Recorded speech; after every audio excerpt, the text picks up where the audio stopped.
छत्तीसगढ़ के पूर्व मुख्यमंत्री हैं डॉक्टर रमन सिंह, इस वक्त मेरे साथ जुड़ चुके हैं।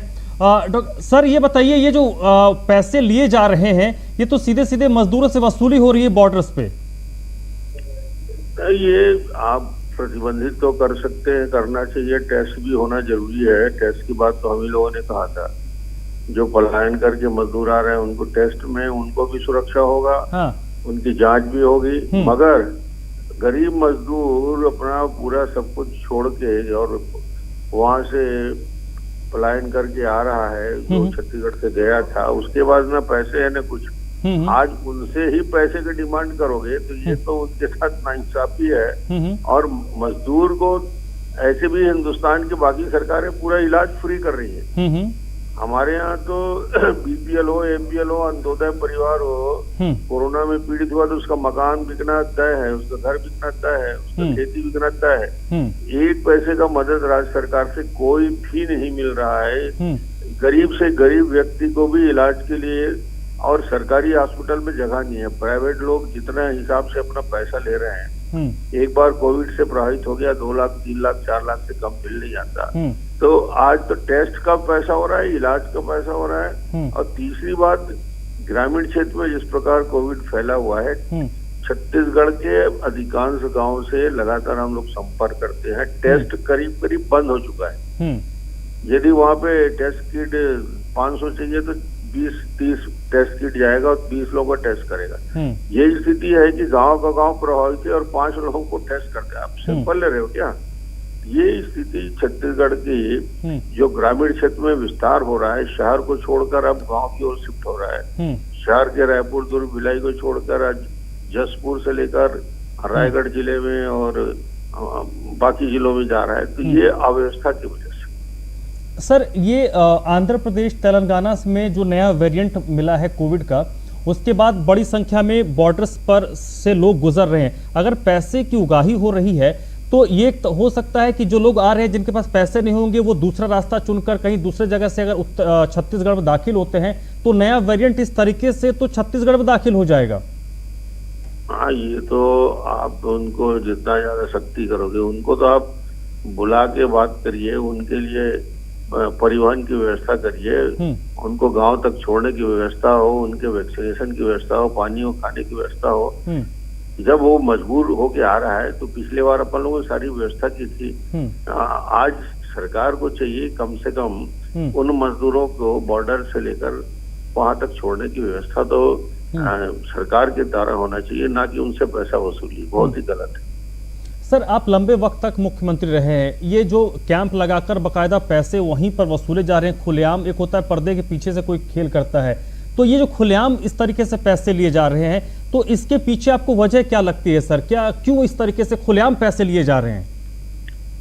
ये सरकार सभी क्षेत्रों में यही हालत इनकी है। ये अब बजट में अभी विधायकों से 2-2 करोड़ रुपया 180 करोड़ ले लिया। जब विधायकों से 180 करोड़ विधायक निधि का ले लिया हो तो आप वैक्सीनेशन के लिए पैसे कमी कहाँ है? 180 करोड़ तो एमएलए के लिए जो फंड रहता है डेवलपमेंट का, उसका ले लिया। तो आपके पास 2,400-500-600 करोड़ रुपया आपके पास शराब का सेस आया हुआ है। डीएमएफ का 2,000 करोड़ है। पैसा कहाँ कम है? नियत की कमी है भाई साहब, नियत। लेकिन सर बॉर्डर्स पर इस तरीके से वसूली क्या और ऊपर से ये पैसा क्या वाकई सरकार के फंड में जा रहा है या वहां जो लोग बैठे हैं उन्हीं के पास ये पैसा रह जाता है?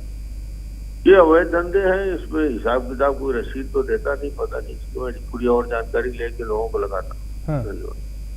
सर आप पूर्व मुख्यमंत्री हैं, आप इस मामले में कंसर्न लेंगे कि इस तरीके से कैसे अवैध वसूली? बिल्कुल मैं देखता हूँ। बिल्कुल, थैंक यू। चलिए बहुत बहुत शुक्रिया डॉक्टर साहब। डॉक्टर रमन सिंह छत्तीसगढ़ के पूर्व मुख्यमंत्री, भारतीय जनता पार्टी के कद्दावर नेता, जो इस वक्त हमसे बातचीत कर रहे थे, और उन्होंने कहा कि इस मामले में जो बड़ी बात उन्होंने कही है कि जरूर वो इस मामले में कंसर्न लेंगे और इस चीज को जरूर वो देखेंगे। सतीश बौद्ध इस वक्त मेरे साथ जुड़ चुके हैं रायपुर से।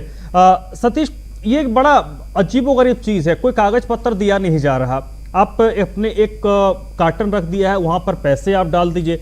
खुलेआम इस तरीके से उगाही हो रही है, प्रशासन क्या कर रहा है, सत्ता का तंत्र क्या कर रहा है वहां पर?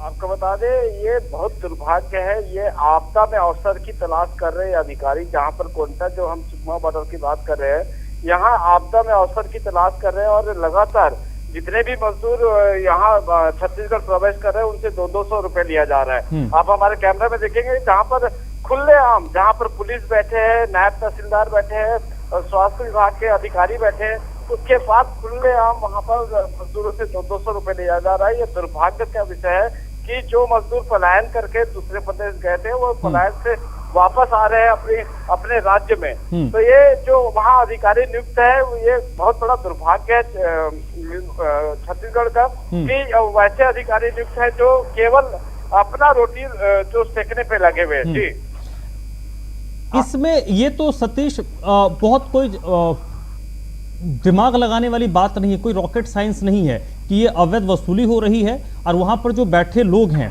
उन्हीं के बीच ये पैसा वितरित होता होगा। लेकिन बड़ा सवाल है कि खुलेआम ये सब हो रहा है फिर भी कोई कुछ नहीं कर रहा। आपको इसका कारण बता दूं, चूंकि जो कोंटा क्षेत्र है, जो बॉर्डर क्षेत्र है, वो घोर नक्सली इलाका है, जिसके कारण कोई भी जो बड़े अधिकारी है, जैसा कलेक्टर हो, एडीएम हो, अधिकांश जो अधिकारी जाने से थोड़ा सा परहेज करते हैं, जिसके कारण जो छोटे निम्न जो तबके के अधिकारी है जो वहाँ पर लोकल रहते हैं हमेशा वहीं ब्लॉक स्तर पे, तो वहाँ पर उनके ऊपर मॉनिटरिंग केवल फोन से की जाती है ना। और जो अधिकारी जो कलेक्टर है वो बहुत कम दौरा रहता है उनका, इसीलिए वो मनमानी कर रहे हैं और जो मजदूर है उनको उनसे उगाई कर रहे हैं।